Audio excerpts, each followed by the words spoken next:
Mä oon kuvannut näitä nyt kesäaikana aika monta kertaa tuota. Joo.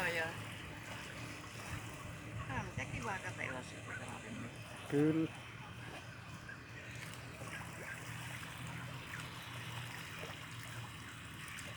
Yhtenä päivänä kävelin kotiin tuosta rantapolkua pitkin, niin mies ajoi polkupyörällä ja sanoi, että kato, sinä viet vielä.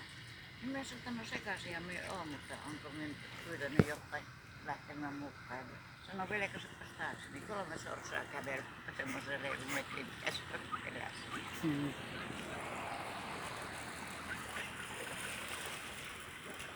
Lokkikin tuli leipiä.